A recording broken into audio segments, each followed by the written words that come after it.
I really expected just to have some teeth pulled.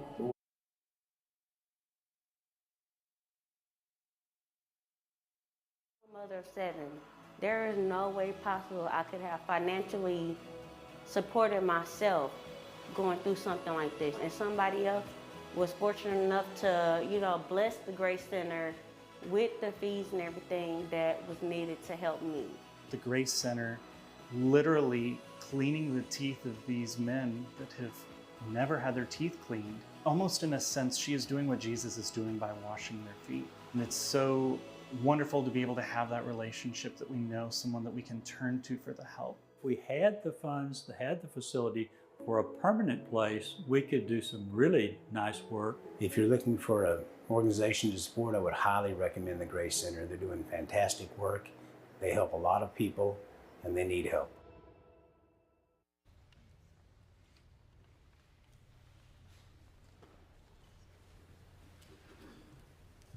Good evening. Can you hear me now?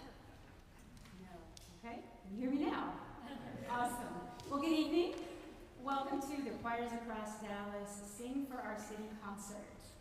I'm Heather Sorensen, and I'm so glad that you guys are here with us tonight. There are a lot of great things that you can do on a weekend in Dallas, and I can say with confidence that you all chose correctly. So we're glad that you came tonight. Our musicians tonight they represent chamber groups and choral ensembles from all over the Metroplex.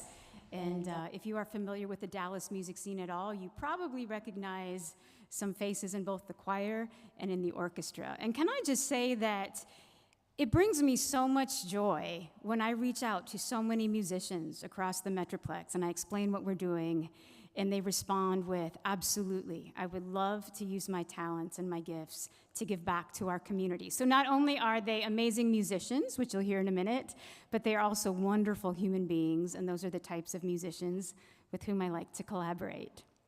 The purpose for our concert this evening is to raise both awareness and funds, specifically funds for 3 amazing local nonprofits. These are small organizations that are doing just a huge work in our community. And the directors of these organizations are not people who are insulated in big office buildings with a lot of red tape protecting them. These are people that are down in the trenches. They're boots on the ground. They're getting their hands dirty, serving the people in our community. And I'll be sharing a little bit about each of them over the course of the evening. We just saw a video about the Grace Center, Texas. Many of you in here tonight are already familiar with the Grace Center.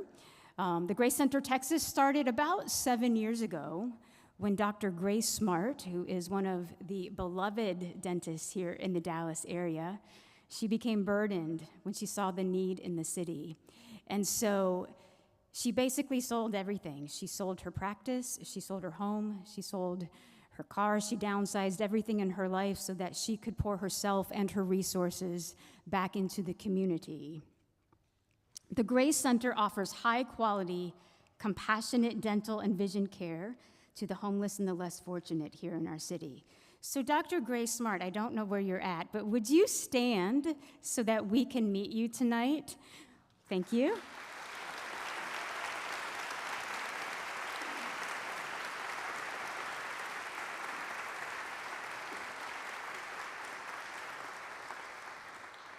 The Grace Center's Director of Development is also here with us. In fact, she is part of our orchestra tonight.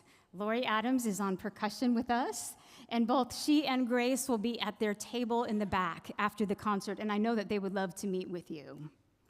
The Grace Center's greatest need tonight, and it is great, is in recurring monthly giving, whether that's $20 a month, $50 a month, $100, $150. The recurring monthly giving is what funds the day-to-day operational expenses. This is what makes the Grace Center go.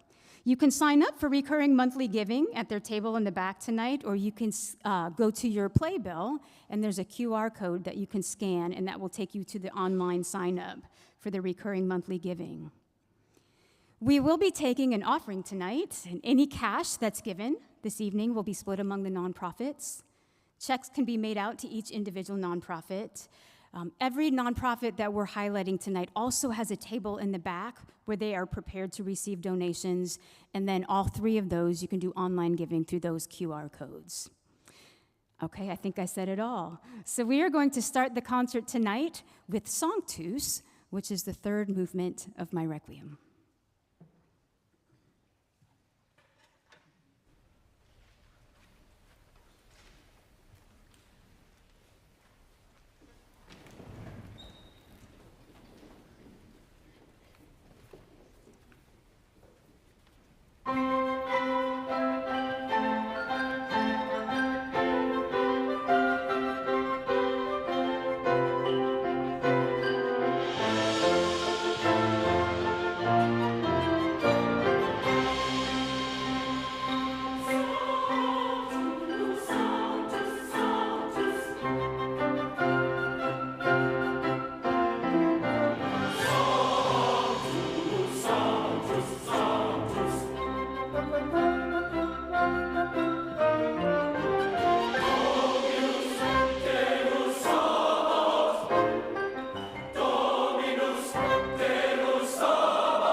One of the very special things about this event is that we are joined tonight in concert by some top-notch composers.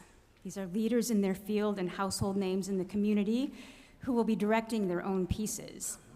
You know, most great composers are dead, and so we're very lucky to have some live ones with us tonight.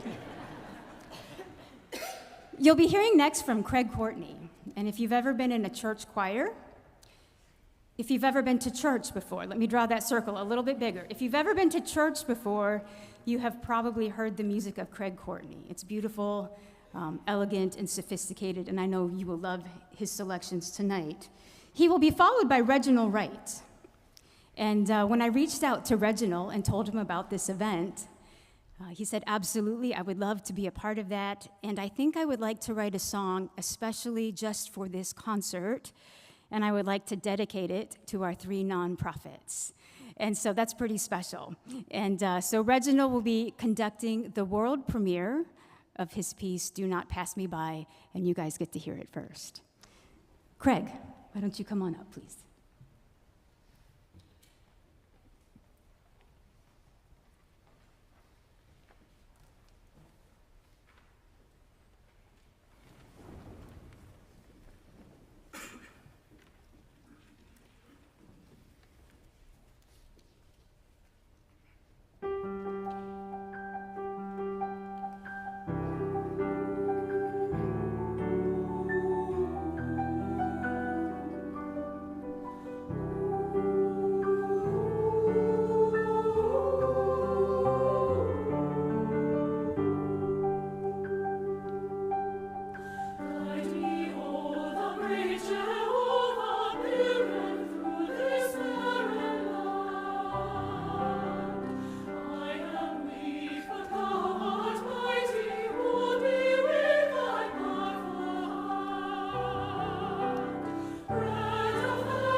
Thank you. That was Love Never Fails. It was originally commissioned by my good friend, Dr. Mark Rower, who is the Fine Arts Director for the Carrollton Farmers Branch Independent School District. And for his inaugural year as Fine Arts Director, he commissioned a piece that would combine all of the high schools in his district. And what better piece to bring people together than the text of love?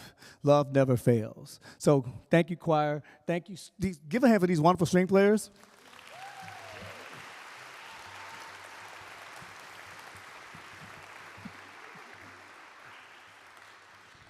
For the next piece, Do Not Pass Me By, that I dedicated for this event, my grandmother died in 2019, right before the pandemic, and she raised me from a baby boy and sent me through college on her fixed income.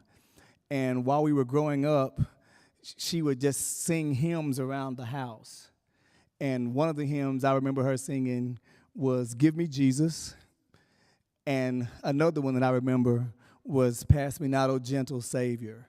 And while my mother was learning how to play the piano, she didn't finish, however. She was trying.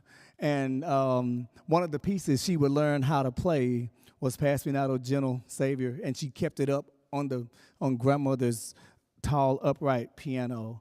And so when Heather called about this event, it immediately went back to my grandmother, my thoughts, because she did all that she could to help people. And so I offered to dedicate that piece, and we hope you enjoy it. Here's Do Not Pass Me By.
In just a moment, we will hear a performance by Inspirata, who is a wonderful chamber ensemble here in the Dallas area.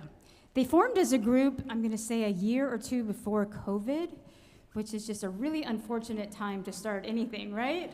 So that kind of put a damper on things. But after the world opened up and I started seeing promotional videos on social media, and I was intrigued because it was a choral group here in the Dallas area with whom I was not familiar. And so out of curiosity, I clicked on a couple of their videos, and I was immediately impressed with their musicianship.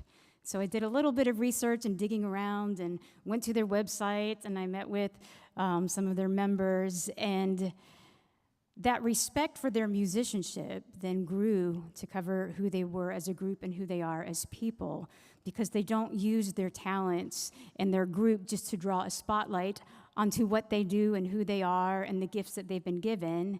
They use their gifts to serve and to give back to others. And that's what I am all about, and I love that. So I'm excited for you to hear them in just a moment.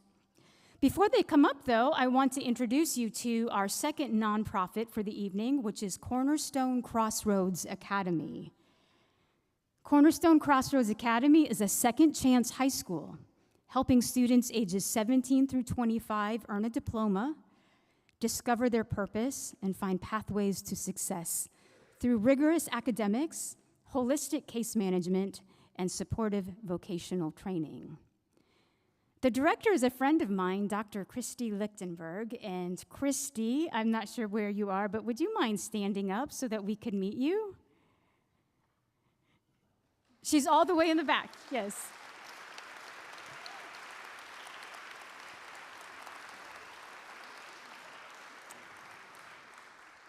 I have called Christy before a modern-day George Mueller. And if you're not familiar with the name George Mueller was a missionary who was famous for powerful prayers. When he prayed, God's hands would move and things would get done. And so I remember Christy telling the story once about how there was one day at school they did not have food for their students. CCA feeds the students every day because many of them come from food insecure homes. And so on this particular day, they didn't have any food for the students, and they didn't have any money to buy food. And so Christy did what Christy does, and she prayed and said, God, would you please provide food today so that my students can eat? And wouldn't you know, right around that time, a food truck broke down right outside of the school And the truck driver went in and said, "You wouldn't happen to need any food, would you? Because this is all going to go bad in my truck." So that's just one of my Christy stories and the way that God moves through her. I wish I could tell you more. We don't have time for that. One of CCA's specific needs tonight is in their case management fund. And this fund takes care of the students' food and clothing, medical bills, and things like that. So if you would like to help with that, you can see them back at the table. And now they've put together a short video that gives you a little bit more insight into their ministry.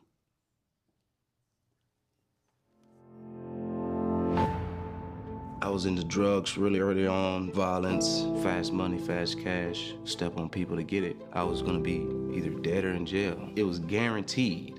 Around middle school, I got an eating disorder. I was forced to stay in the hospital for like a year. I was so far behind, that's what kind of like messed me up with my school. I done been through 4 or 5 high schools, big schools in like a 2-year span, and this was the 6th one, so it was my last hope. I went to Christian college, married a good old preacher boy, but I found out that he had a complete double life. He had engaged in illegal activity and gotten us in all this debt. I felt like God's plan for me was not a good plan.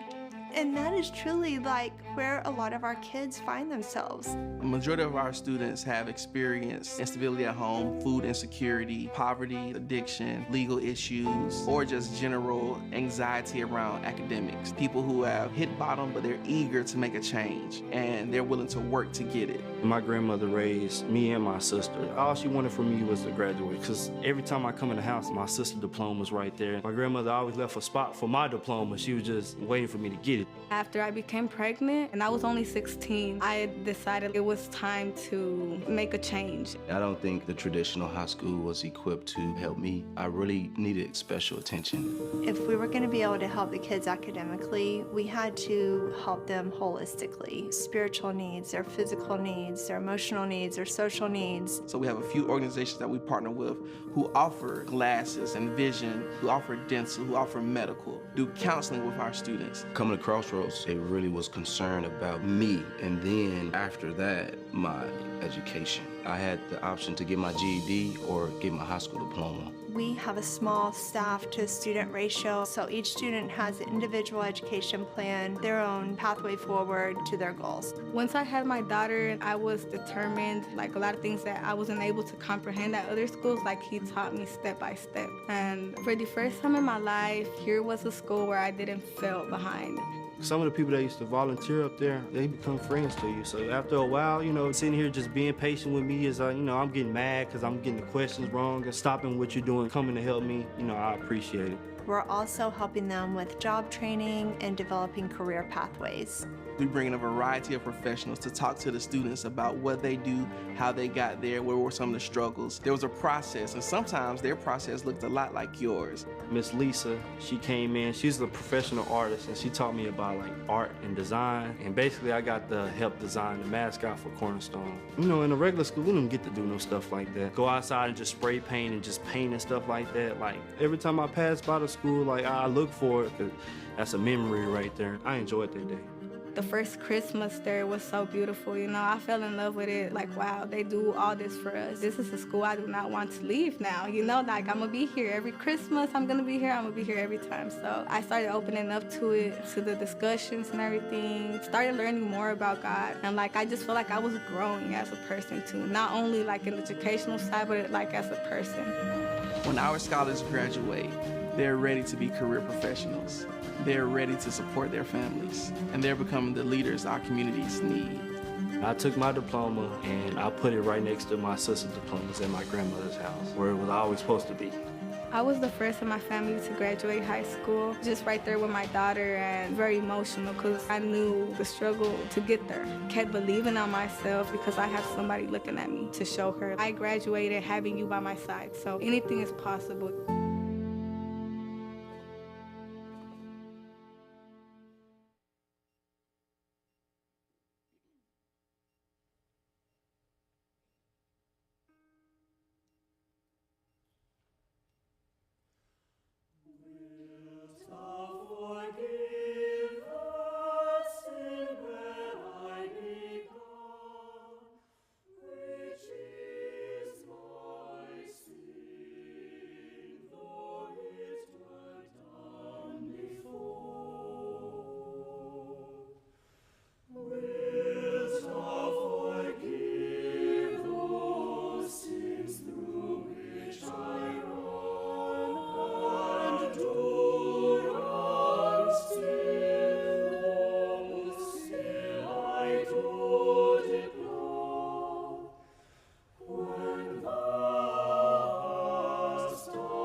Our final nonprofit this evening is the Lover's Lane Missions and Outreach Ministry, headed up by Pastor Ngoni Mukurakate. And I have been practicing that name all week. Pastor Ngoni, are you in the room right now? He is. He's right in the back. You can say hello to him back there.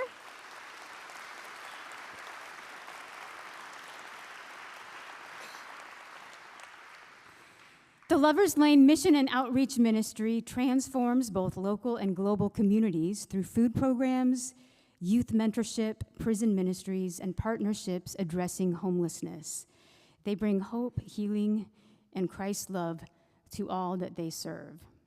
And one of the specific needs that the Missions and Outreach Ministry has this fall is they've requested gently used coats for their homeless and their ex-offenders ministries. And so if you brought a coat with you tonight, I know many of you did, those can be dropped off at their table in the back after the concert.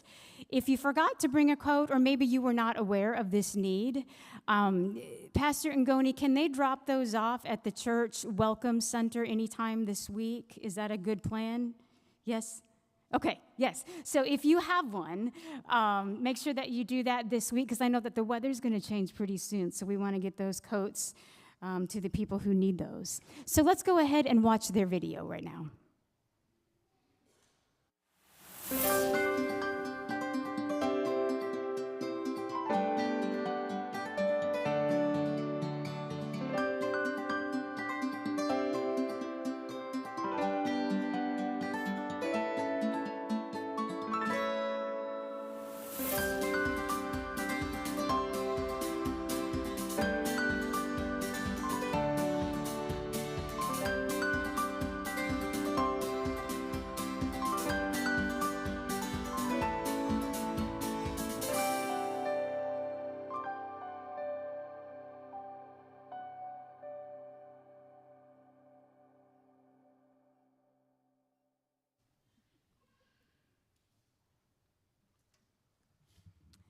Okay, changing gears just a little bit. While the musicians that you see on stage were in their dress rehearsal this afternoon, there was also another Choirs Across Dallas event that was taking place simultaneously on campus. Volunteer choirs from around the Metroplex participated in a one-day choral workshop with the composers this afternoon, and we had a great time together. We invited these workshop attendees to join us in performing a couple different anthems this evening. I will direct the first combined anthem, and then the second anthem will be conducted by our final composer this evening, Rosephanie Powell. And Rosephanie Powell is one of the most respected choral composers in our field, and we're very fortunate to have her with us tonight from Auburn University. But first, here is Humility.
I would like to thank our additional directors, Deborah Spurgeon and Victor Johnson, for keeping us all together at the same time. Would you please give them a hand?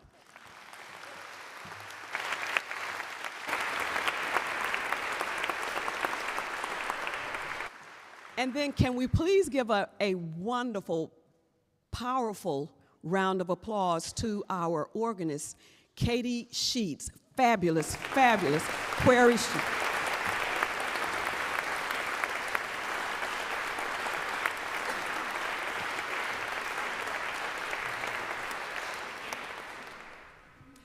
And now we will sing The Word Was God.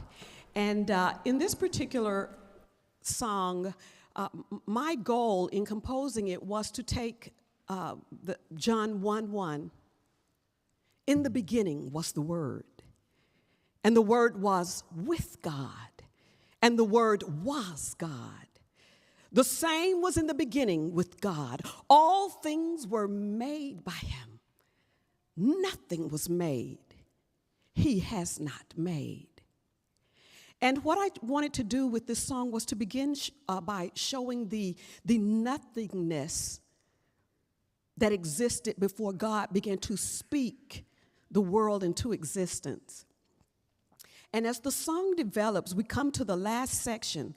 And in that section, you will hear the basses become the voice of God, the engine of God's creation as he speaks.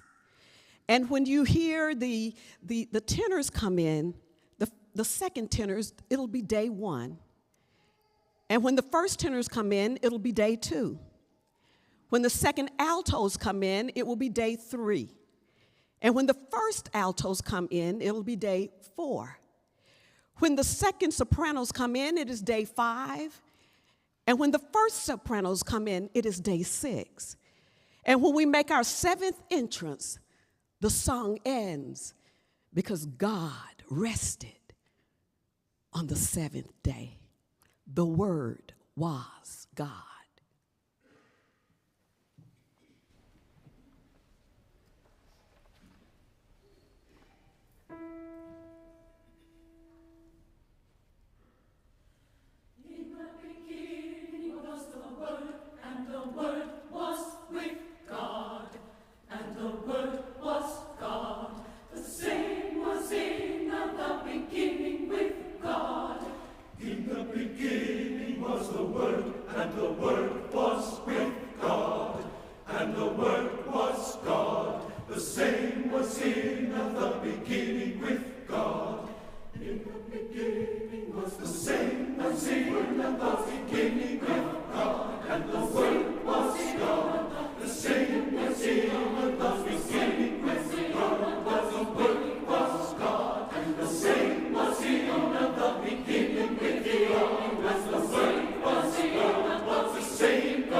In just a moment, we will take our offering. So if you want to go ahead and prepare for that right now, that will be great. And just as a reminder, you can give cash tonight or checks made out specifically to the nonprofits. If you came tonight and you have nothing to give, financially, physically, emotionally, spiritually, you're just empty, please know that we ask nothing of you. We're honored that you are here tonight, and we are happy to share our music with you, and we hope that you leave inspired and encouraged. But if you have been blessed tonight, we ask that you consider giving, and maybe even consider giving generously tonight. Many of us in here identify with the church, capital C, the family of God. And one of the things that I love about the church is how we walk through life with each other, and how we share in each other's joys and carry each other's burdens. And that's just like the Grace Center and Cornerstone Crossroads Academy and Lover's Lane, they do. And that's what this next song is about. I'm a 5-note alto who dabbles in singer-songwriter, and in every song that I write, I usually have a favorite phrase or a line that has special significance to me. And I think that my favorite line in this next piece is, "We can make this road a sanctuary, a haven for the weary," just like our nonprofits do on a daily basis. The name of this song is "Let Me Walk You Home," and it's a reminder of what a beautiful blessing it is to step into someone else's journey and to walk through life with them.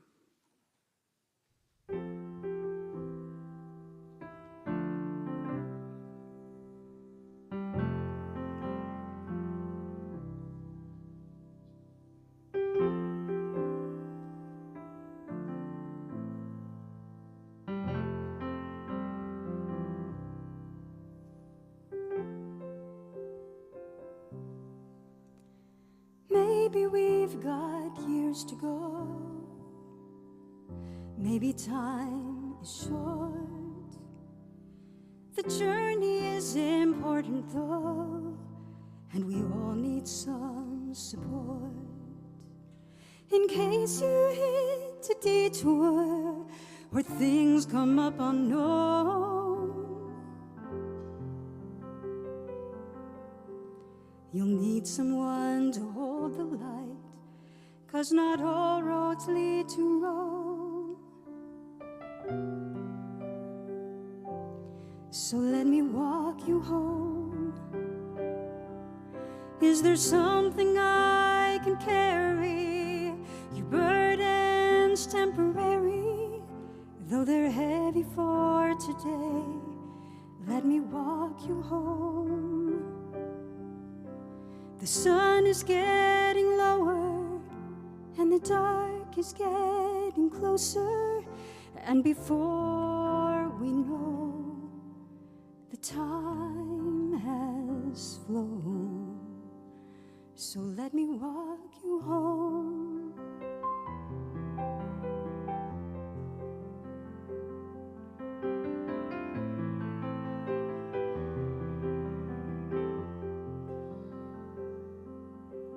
Where 2 or 3 are gathered, we make a mighty choir.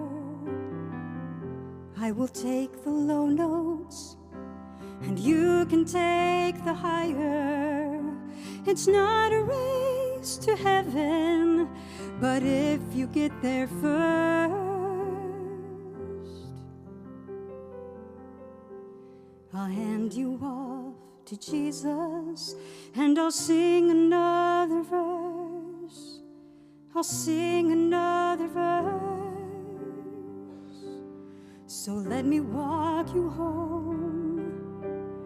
Let me walk you home to Jesus. He's running out to meet us, and his smile lights up the way. Let me walk you home, and we can make this road a sanctuary, a haven for the weary. And before we know, the time has flown.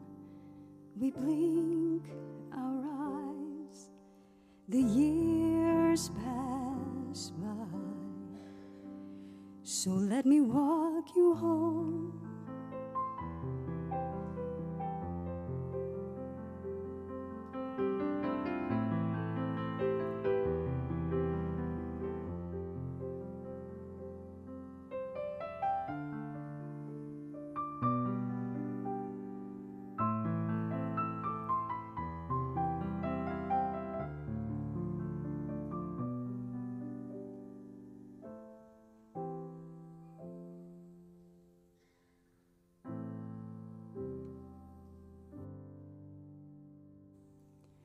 Maybe we've got years to go.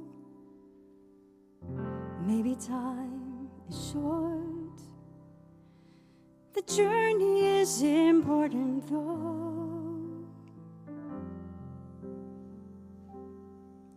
So let me walk you home. Is there something I can carry?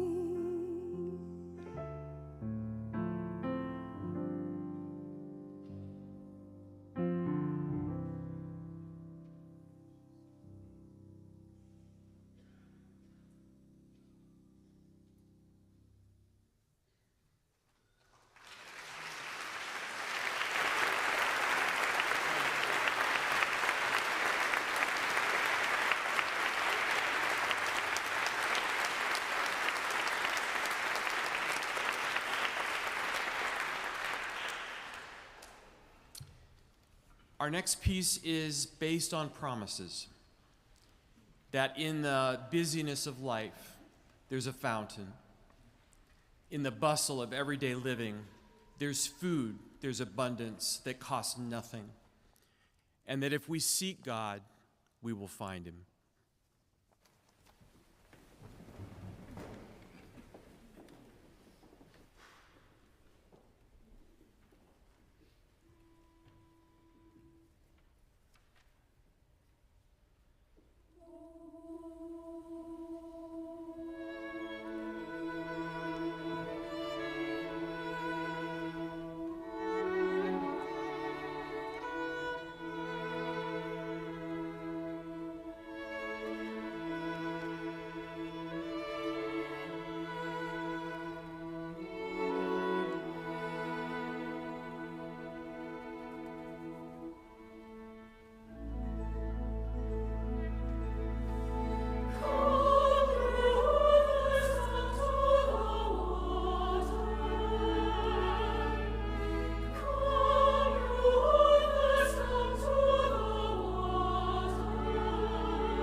was beautiful.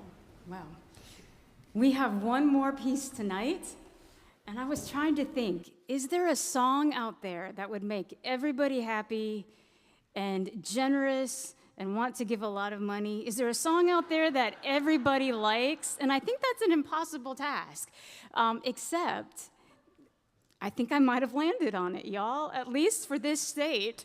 I'm not a native Texan, and a number of years ago, my friend recommended that I program deep in the heart of Texas into an event where I would invite the audience to join along and sing. And in my ignorance of the ways of Texas and its people, I said, well, do you think anyone will know that song? Do you think they'll know when to clap? So I have yet to live that down. We do invite you to join us in this. I will recommend, though, that you let the choir start by themselves, because this arrangement starts a little bit slow and artsy, but about halfway through, we kick into Texas mode. And when that happens, we would love for you to join in, and you know what to do, right? Now look at the choir. They're holding music in their hands, and so they're a little handicapped, so I need you all to help them out there. Before we perform our final piece, though, I want to take just a moment and express our gratefulness to several groups. First of all, we want to thank Jimmy Emery and the whole staff at Lover's Lane for generously hosting this event, and not just hosting it, but for catching our vision, for being partners with us in this, being excited, and we are incredibly blessed and grateful. So thank you to Jimmy and to Lover's Lane.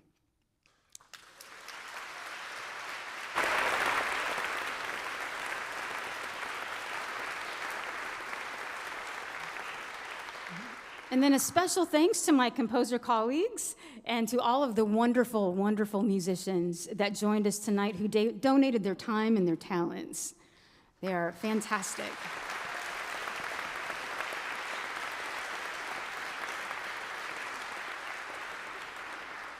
And then we had a whole team of volunteers who helped make this day run smoothly, and I could not have done it without them. I can't list all of them, but Trinessa Weaver did a ton of work on this event, and so thank you to everyone.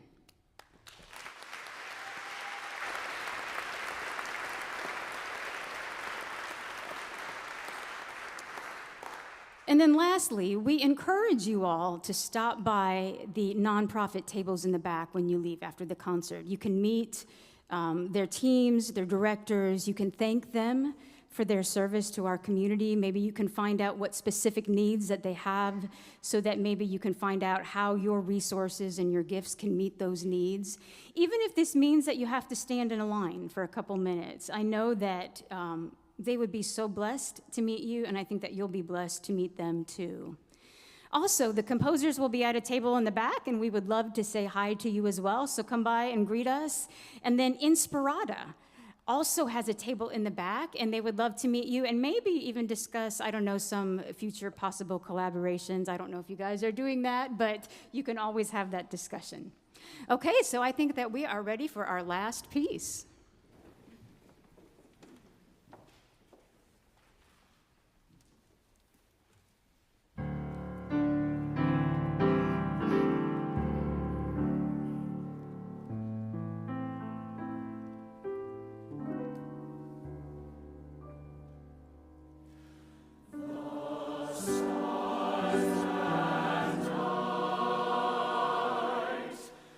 Are we and bright.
Thank you so much for your presence and support tonight. Please visit the tables and with the artists this evening. Have a very safe evening and a wonderful day at worship tomorrow. God bless you.